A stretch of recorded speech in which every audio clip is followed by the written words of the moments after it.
So then, I have a question in the back of my mind for today, which is very closely related to the much-discussed environmental crisis. We've been hearing a great deal about this over the past few days. About man as a creature who is fouling his own nest and who feels himself to be in a state of what psychologists call alienation from nature and from the surrounding world. The causes of this seem to me to be very deep and to lie in what we feel we ourselves are. Because I believe myself that we have a sense of myself, of I, of ego, which is a hallucination. And so I'm interested in exploring what people mean when they use the word I, more than just what you mean, but what feeling does the word I correspond to? What sensation do you mean? Do you refer to when you say the word I? After all, if you say the word wet, you know what feeling wetness is. When you feel hot, you know the feeling that hot is. But what is the feeling that corresponds to I? Now, has anybody got any suggestions? Well, it certainly is, in one sense, you could say that I am whoever you think I am, or whoever you want me to be. But that doesn't take into consideration how the person actually experiences what it's all about. And when it comes to that, I don't think anyone can really even know what another person experiences, much less talk about it. But I'm thinking and about when you come to yourself, then when you come to yourself, I think you should especially be careful when you look back at your experiences and try to think about it, because when I start thinking about it, it just is a complete blank, and it just doesn't make sense. I know that sometimes you really do, very infrequently though, get the feeling that you got to be everything, because it just doesn't make any sense otherwise. I mean, I really don't have a particular feeling when I say I, and it's just a social thing. When you say I, it just helps things go on, but I really don't have any feeling at all when I say You mean it's like a useful subject to the verb? It's really a void. It's a useful subject. I really can't take it too seriously.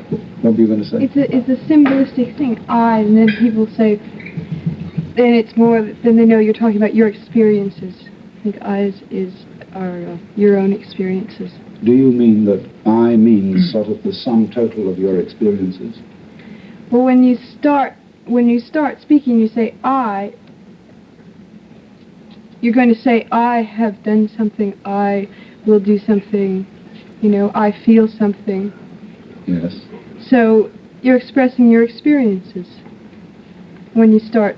That's how I feel. I think one of the biggest problems is identifying I with your corporeal being, just with your body. Yes. Whereas I, in the sense even of experiences, you don't have experiences only with your body or only with your physical eyes. You have just a vast universe of experiences constantly, every moment. And when you try to limit all those things to a little word I, that's when you get in trouble. And that's when you start defining yourself with things, with material things.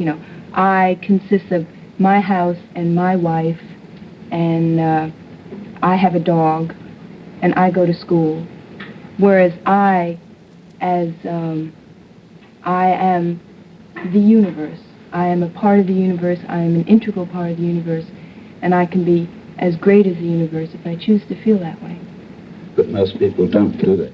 No. Most people try to limit themselves, define themselves, constantly defining themselves with objects and material things and ideas even. That definition is such a transient thing that who I am depends on my situation and the conditions around me at an immediate moment. Who I am now might have very little to do with who I was an hour ago. in a different situation. You don't then have the feeling of some sort of constant perceiver who is in the middle of you, who has experience after experience after experience, like a mirror reflecting a procession? That's something to strive for, I imagine. And the whole word of getting together, I think, means that there is one I, that you have a constant direction and identifiable soul. But for most of us, for myself, it depends on where I am at. Depends on who I'm with. And sometimes I'll identify the I, the first priority, the first ego priority, as I'm a man. In different situation, I am young. In different situation, I'm white. And the thing to strive for, I would imagine, is just to have a firm sense of what you are and have that continuous direction, and not to vary from condition to condition. Jenny, do you feel that you have a constant soul, pervading and lasting through all your experiences? Yes. You do? Yes, but I don't. For me, I is a point of reference.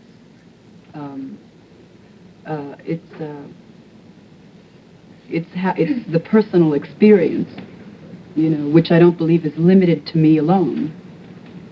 No, but do you have any real feeling of what you were talking before we started this show about your soul and expressing your soul in music? What is the feeling of your soul? Can you articulate that? Not very readily. Because surely that's what you really mean by I.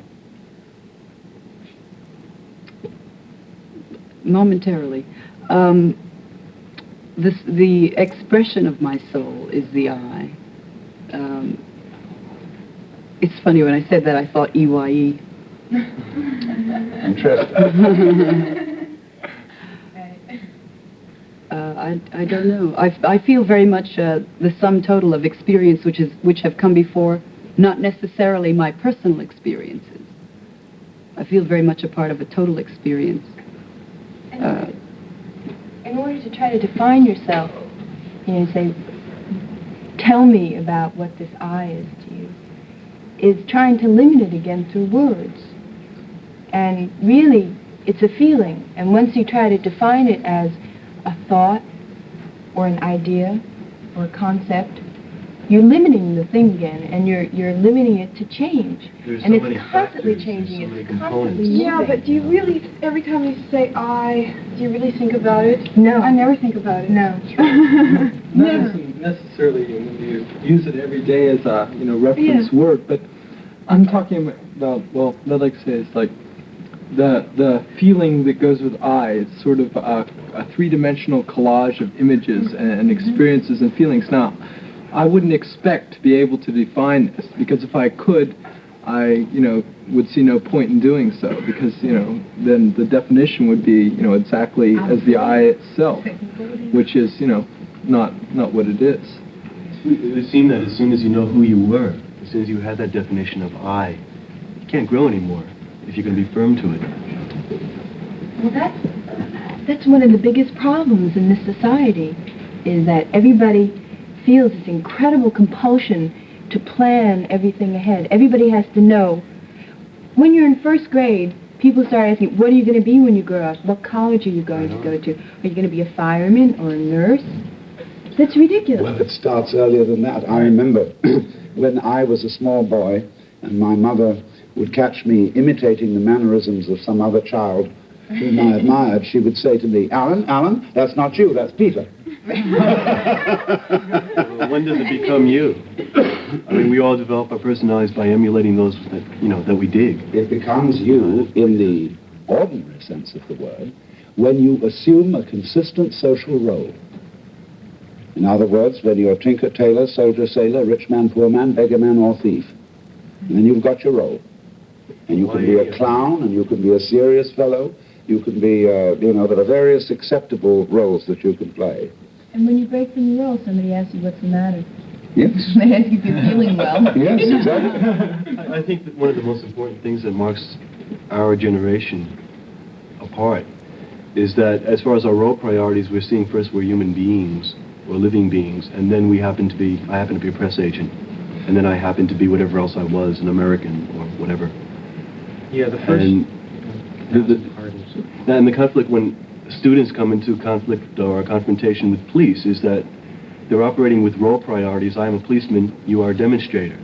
And if people would get together and say, hey, wow, man, you're a human being and I'm a human being, and then follow that up with your particular roles at the moment, I think we'd all get together and be happy. Yes, because you see, Leslie said something that was very important about this. She said that you can't really put into words what the I is. You can't pin it down. Just in the same way you can't bite your own teeth. Or without the aid of a mirror, you can't look into your own eyes. You can't touch the tip of this finger with this finger. And so the basic thing is always mysterious. But somehow there's pressure on us to identify this basic mystery with a character. I'm using the word character like character in a play. And you're supposed to be that consistently. I never feel that. You never feel I feel like I'm a different character. As Kenny said, it depends on the immediate situation, what I'm surrounded by. The extension of that is our whole society is one that's built on static identification. We're built on stability. And that's what the drag is. People grow up and fall into a role of, well, this is what I am, and, that's what I'll be. And I'd love to see society develop where, it's developed on change. Where I can be in one role one day and not be committed to carrying out that role again the next day. Well, when I was a kid, I remember so well that according to the different circumstances I was in, the different relatives I was visiting, whether I was with my uncle and aunt, whether I was with my peer group, whether I was at home with my parents, I was a different person in each situation. But the word person means mask. From the Latin persona, that through which the sound comes, and was the mask worn in Greco-Roman drama. And so how to be a real person, as I've said often, is how to be a genuine fake. But underneath that, let's go further. Do you think that what you are, basically, will disappear when you die? If you think that if you think that everything is just consciousness, and when you die, you either lose consciousness, and who knows what happens after that. But whenever you start thinking about yourself, all that is consciousness turning in on itself, and just results in quite a bit of static, actually. Well, isn't it? It is static in an electronic sense. As in the old-fashioned telephones, you remember, where you unhook the receiver, and you could put the receiver against the mouthpiece and make the phone talk to itself when you didn't like the operator. And it would howl. You'd just get static. And when we try to know who it is that knows, we get this, as a limerick. There was a young man who said, though it seems that I know, what I would like to see is the I that knows me when I know that I know that I know. So, but what you said, Leslie, that you didn't think that your I would be dissolved in physical death. I can't say, excuse me, for sure, I can't say I know that it is not so. It's just a feeling that I have.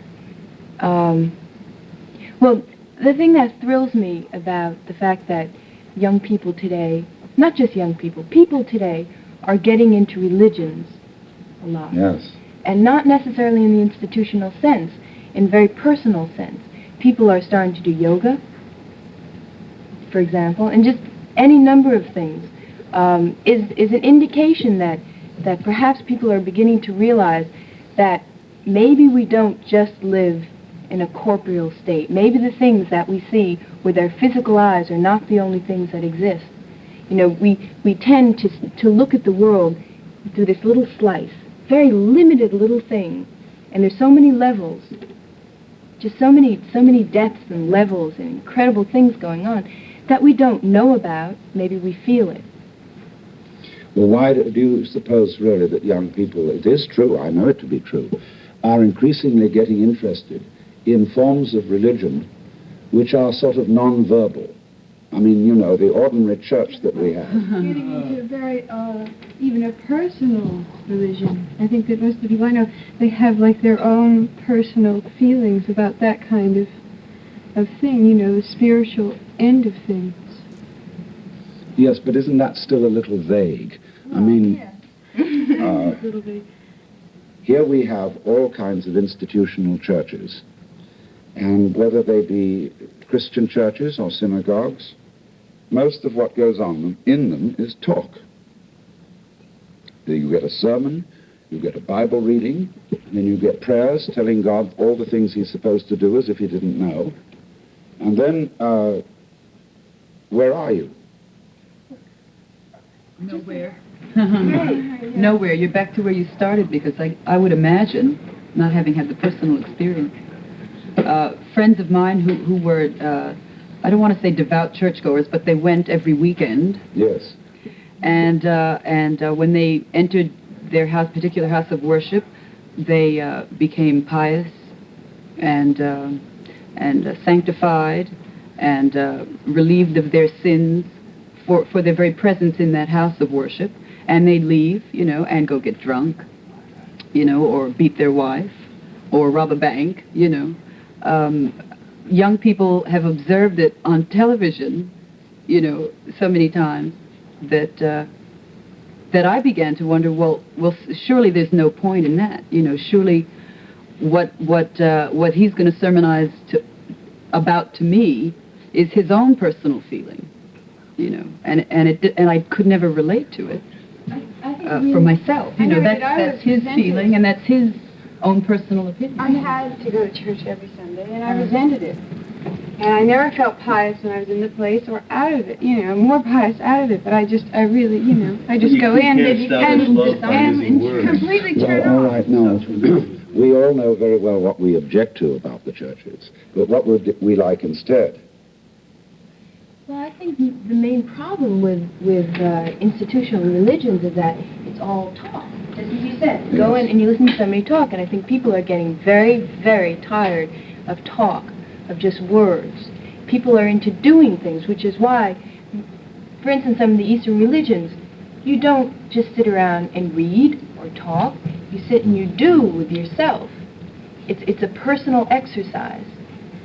And you don't go and listen to somebody pour a whole bunch of stuff on you and try to absorb it. You create it within yourself. A religion of practice, not theory. Right. You know, our brains have been so oversaturated by information and media since McLuhan age evolved. That's true. And you know, you can't trust words anymore. You see it go down every day, and you can't believe I'm it. subjected every day to an information bomb. You should see my mail. And it isn't as if it were worthless trash. There's a great deal of interesting stuff in it, but I don't have any time to read it all. And so here it comes. All the information creates a stress in your brain, and it's happening on such a mass level now that, you know, I think that's one of the explanations to take into account in what's going down in the world today. I mean, you can't handle that much information and that much competition of fact. And as an alternative, whether it be through media in itself or a combination of media and psychedelics or whatever, we've come to acknowledge that there is something that conveys information which is not on a verbal level. Yes. Something that we might call vibrations that dogs and children are responsive to, and that as you get older you repress. Yes. We're getting back to What are you going to technology. say? Well, he pretty well said it. It's, you know, it's not a something whereby you can, you know, put it into the words. I think though that what he said, that it's sort of caused by the media and by the you know, the bombarding of our senses with all this information. It's sort of just gotten to the point where we, you know, get all this stuff and more stuff and more stuff, and we just get fed up with it and look around and say, okay, who am I and who are you? And I want to know you, and I don't want to know you for what, you know, you appear to be, for what you tell me you are, for what that person tells me you are, for what, you know, the type you identify with as it's, you know, expounded upon by the, you know, media. And it just, you know, something, it gets so overextended that it collapses, and it has collapsed, and you want to come back to something basic and something that, you know, everybody can identify with, a common denominator. And what is more basic than your own mind? Than your own being. Human beings to be here with me. But your own mind is the mysterious thing, isn't it? There's no definition of it. There's no that's what's so delightful about it. That's what's so appealing, is that there is one thing that you can call I, which cannot be defined, which cannot be violated. Nobody can take it away from you, and that's your own being, your own consciousness. Well, you know, I've been very impressed with this problem, talking about the information bomb. Even a discussion like this is an attempt to come at an understanding of something, but what we seem to mean by understanding is translating experience into words. Up to a point it can be done. But words are strung out in a line, and they go along like this. And it's just almost one-dimensional. They're all out of context. You know, like words seem to me to be like if you take a bell curve of intended meaning, words are right down the middle of the bell curve, but there's so much else that, you know, that comes through something other than what we say with our mouths. Well, I think that we got it's equally as higher, important. I think we got a much higher understanding between this group of people. Sitting here, we've been sitting here for a while now, and we've been together before we started a discussion. And I think the fact that we were just together, the presences, just the beings and the vibrations, really told us a lot more about each other than our words. Yes, it does. What you are speaks so loud I can't hear what you say. You know? It's an old saying.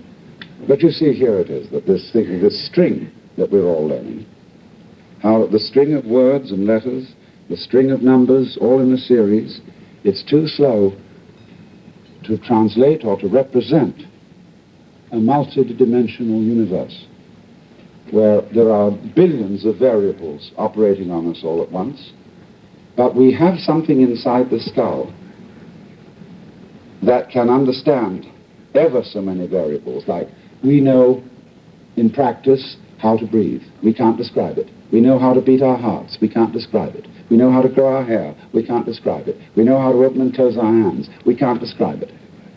And so we may say, well, with the psalmist, I am fearfully and wonderfully made, and God knows all about it and how these things are done, as if God was some sort of technician who, knows all the rules and has sort of got an encyclopedic intellect, which is nothing more than intellectual elephantiasis. But the thing is that nature itself is a wisdom which is multidimensional, which can take care of what we call ever so many things at once without having to think about it. You know that thing about the centipede? The centipede was happy, quite, until a toad in fun said, pray, which leg goes after which? This worked its mind to such a pitch it lay distracted in a ditch, considering how to run. You know, we get so hung up in trying to put all of our sensations and our feelings into words that we lose the sensation. Right. You know, and once you start trying to intellectualize about a feeling, a bodily feeling or an emotional feeling, you're going to blow it. Everything is after the fact. That's like when I've been asked to describe my music. It just the only thing that I can ever come back to, well, I call it feel music because it makes me want to do this. Now go ahead and write about it. Well, that was the old story about Louis Armstrong. He said, if you have to ask what jazz is, you can never find out. But that's the extraordinary thing, because people don't realize there's an extraordinary wisdom in sheer feeling. People say, well, you're an anti-intellectual. I'm not an anti-intellectual. I make my living by writing books and talking and so on. And ideas are very important, but they're not all. They're only the menu. The rest of life is the dinner. And, they're just descriptive of what's going on, but they're not what's going on. So hung up in measuring cerebral intelligence, intellectual intelligence, but, you'll find so many people who can function on a mathematical or a scientific level beautifully, but you take them out of that and they're nowhere. And you find many people who can function beautifully emotionally and can't add 4 and 5. And there has to be some sort of a balance between intelligence here and intelligence here. Well, one of the greatest scholars I've ever known is president of the college out in California, it's Lynn White, who's a historian.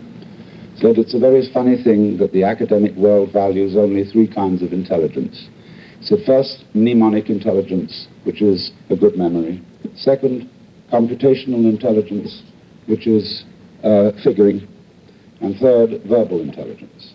Now, he said there are at least 5 other kinds of intelligence. Leaves no room for soul. Social intelligence, kinesthetic intelligence, you might call it intuitive intelligence. So we need, the whole revolution is about, really, bringing back the reality of our human organisms and not confusing them with merely arid symbols.